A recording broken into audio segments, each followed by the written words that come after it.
This is a Fox Sports presentation. This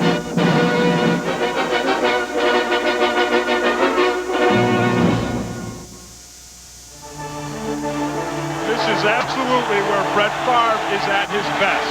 Down by 3. Favre to throw. Brett Favre.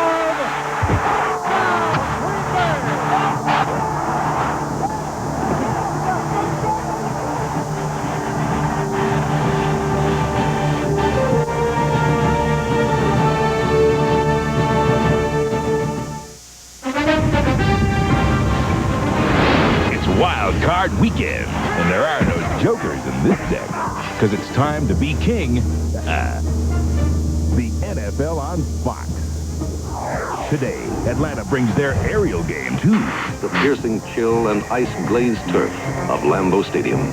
Mr. George has fought off the cobwebs, and he's armed with a grand trio of receivers, Metcalf, Emmanuel, and Mathis. But Mr. Favre stormed the league with the most yards and TDs. And Commander Brooks and the Cheeseheads want to celebrate New Year's early there, while Lambeau's still got the glory, blood, and mud. Buckle up and hold on for an offensive arsenal. Live from Hollywood, it's the one and only Fox NFL Sunday. Wild Card Weekend in the NFL and the end of the calendar year. Now, this is the 28th anniversary of the famed Ice Bowl, and following today's shootout at Lambeau, either the Falcons or the Packers will be welcoming the new year, while the other will be closing the books on 1995. And hello, everyone, and welcome to this Fox NFC Wild Card Playoffs special. I'm James Brown, and before I introduce my partners, Terry, Howie, and Jimmy, we'd like to welcome 3 stations into the Fox fold: WALA in Mobile, Alabama, WVUE in New Orleans, and KHON in Honolulu, and we are pleased to welcome you aboard. Now, let's start off with Terry, fellas. Last week, Terry out on a limb saying that, no question about it, Miami, big-time winner, and Detroit will be big-time winners yesterday. Big guy, don't be doing that to me. I didn't go out on a limb. I quit going out on a limb after the 49ers beat the Cowboys. I quit that stuff. Jimmy's the guy you want to go after. Jimmy said Miami would beat Buffalo. It was Jimmy who made that ridiculous comment, not me. Terry, I got my information from you. I got mine from Howie. Howie told me. Move on. Zarnecki, I guess. Producer said to move on. And Howie is we didn't producing rehearse this. Howie is producing this, so we'll move on. When Big Boy speaks, we move. All right, folks, here's a look at what's happening around the National Football League. Now, the end of the season usually signals the beginning of coaching changes. Saints owner Tom Benson told Jim Mora he will be back next season. Yes. While in New York, Dan Reeves will meet Tuesday with Giants owners Wellington Mara and Bob Tisch. Reeves' assistant coaches believe he will make amends with management. Now, you must wonder about Wayne Fontes' status in Detroit after yesterday's ugly defeat. Going into the game, Fontes was considering sacking most of his defensive coaching staff.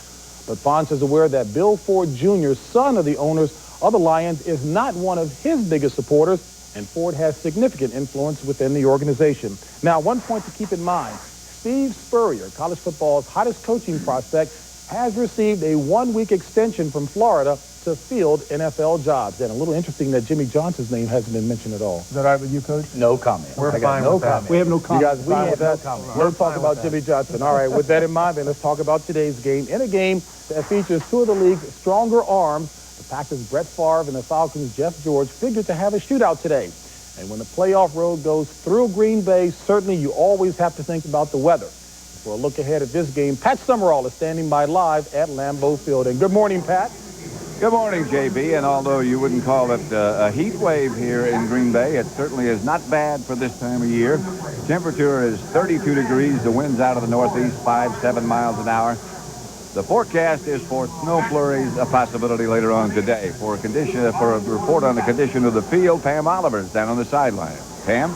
Well, Pat, I don't think we have to worry about a repeat of the frozen tundra. That's because a little while back in the 60s, Vince Lombardi put about 7 miles of heating coils under the field to keep it from freezing. Talked to the grounds crew just a little while ago. They told me they left those heaters on all week, turned them off just a couple of hours ago, and the verdict is a field temperature just below 40 degrees. Talked to some players. They say that the field is extremely slick in some places and very hard. Now, for more on how that may affect things, let's go back up to Pat and John. All right, Pam, thank you. And I turn to my colleague, John Madden, and ask him how the condition of the field and the weather is going to affect today's play. I think it's a real advantage to the Green Bay Packers because everything is theirs. You know, you talk about that field, and if you look at the field, you can see that the only grass down there is in the middle. And that is sodded grass, and then on the side, all that is painted dirt.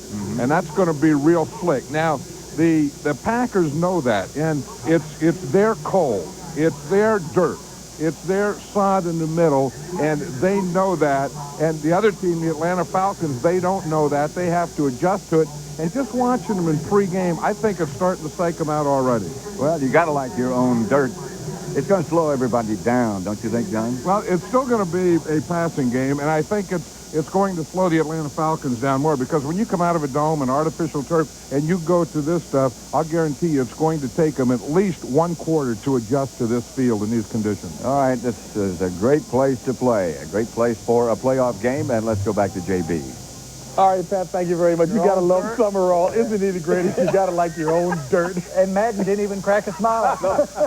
Hey, Howie, look, it was Pittsburgh last week, Atlanta this week. Second consecutive week that the Packers will be facing a zone blitzing defense. Let me tell you something about those coils up there in Green Bay. We played up there a couple years ago. It was 25 below. They turn those coils on when they want to turn them on. Today's the day they want to turn them on and get that field muddy. You know, Green Bay said they feel good about this week's game because seeing Pittsburgh last week, they're prepared for Atlanta's zone blitzing, which caused the quarterback problems. If he drops back and sees blitz, he expects to see man coverage. They blitzed 48 out of 65 snaps versus the 49ers. They feel prepared today versus Atlanta. Yeah, and Brett Favre's got to be the guy that reads those zone blitzes. Now, Tuesday, he will be named MVP by the league, by Associated Press. There you go. And everybody knows he's a great player. Everybody knows that he's physically tough. To give you an example, last week when he was knocked out of the Pittsburgh game, he went over to the sideline and the trainer went up to Mike Holmgren and he said, "Hey, Coach, Brett's spitting up blood." You know what Mike did? He looked at the trainer and said, "How much?" Yeah, I guess if he spits up a pint, he can't play, but less than a pint, he's still in the game. I'm not the smartest guy in the world. Really, I'm not. But I did read somewhere this week where Atlanta, the Inquirer, has the 29th or the 30th worst pass defense in the NFL. It does not take me long to figure out Green Bay might throw the ball today. That's all I got to say. I got a big rear end. That's all I want to say. All right, folks. We've still got a lot more coming your way, believe it or not, on today's program. We'll look at the high-flying Falcons. No doubt about it. Their run-and-shoot offense has been firing on all cylinders as of late, putting up some big numbers. I couldn't call it predictable just because when I run out there, I don't know where I'm going half the time.